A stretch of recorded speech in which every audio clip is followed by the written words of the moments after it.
Thought our guys set a good tone in the beginning of the game, really on both sides of the basketball, making plays. It was really an emphasis for us to really try to improve in the assist category, and I thought we did that. The turnovers weren't as good, but in most cases, most of those turnovers, and I'll watch it closely on film, I thought guys were trying to make the next play, the right play, just came up short, but I can applaud those type of turnovers. I don't like them, but it was okay. But I thought our guys did put together a good game and played with some energy and some passion.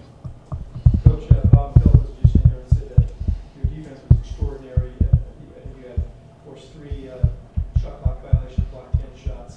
What did you think of what you guys did, particularly against their big score? Well, anytime you have a guy, averaging almost 27 points a game, number 3 leading scorer in America, and you watch how he scores the ball, he shoots it, he drives it. They play quality opponents, and he does a great job making plays, and he has shooters around him. It's not an easy thing to do, and I thought Tyrone really accepted that challenge, and when he went out, Sam did. And then even on the other shooter, Sullivan, I thought Matthews, and when he went out, Jabari did a great job embracing that challenge. When you have guys, it's almost 50 points with those 2 guys, the way they scored and shoot. But just really taking pride in what we're doing and continue to get better defensively. In the last 3 games, we've showed signs of defending at the highest level, and again, just maintaining, being consistent with it the whole game. And it's not an easy thing to do when you're not programmed to do it like that consistently, but we're getting there. There was a point you got your first shot clock violation in 7 minutes. You're not a very animated guy in the game, but you pumped your fist, you let out a little yell.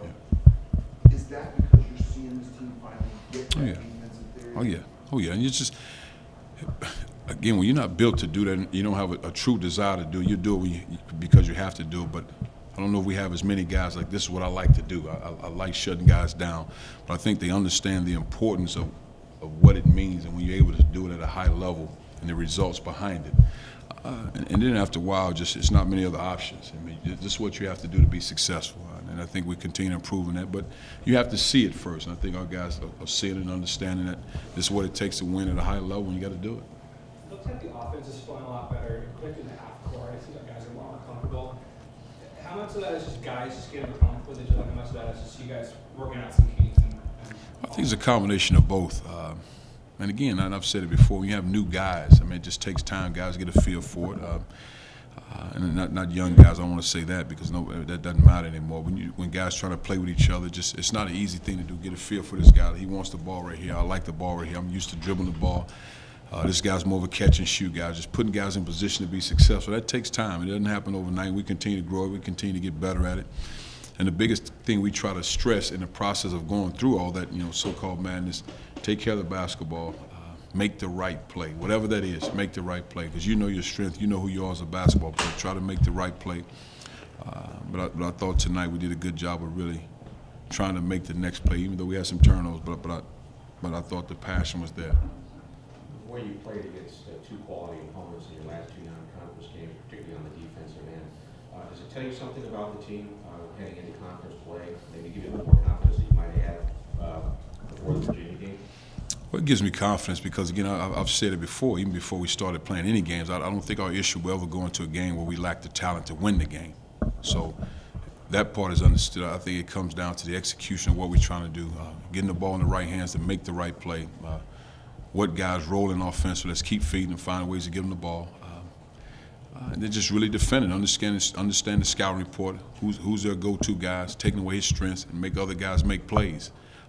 When that happens, that's a 5-man effort. It's not necessarily, like, for example, you look at their 2 best scores, and on the surface you think the guys that defended them did a great job, but the guys that don't get credit on the backside, Ivan, King, and Cam, when they help protect, when they challenge that shot, the guys driving, those guys have to make the next play. So that's what it comes down to. You go out and get guys that are one-on-one players that can make plays. It's the next guy, and we have to do that from start to finish of games. Cuonzo, did you guys come out of the Virginia game, even though you were probably disappointed and you couldn't close it out, did you come away with some positives and feeling like this is a good sign in some ways? Yeah, again, I'll say it again. Going into that game, I read somewhere, will Cal be tough enough? And that was a question mark for me. Will we be able to maintain? It wasn't about talent. Will we be tough enough to do what we need to do from that standpoint? Our guys grew up. And it wasn't the case of, okay, it was a moral victory. We lost a ball game. I feel like we should have won. And I take blame for that as a coach. We lost a ball game. But in losing a game like that, I'm able to get maybe another half an hour worth of sleep because the effort was there. But now there have been some games that we won and I couldn't sleep because I didn't think we played well.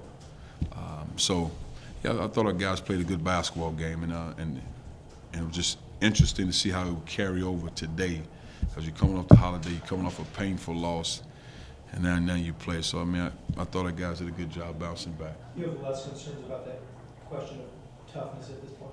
Oh yeah. We do certain things in practice to try to raise that level, and that still takes time. But I don't think guys will be roughing our guys up now, not at all.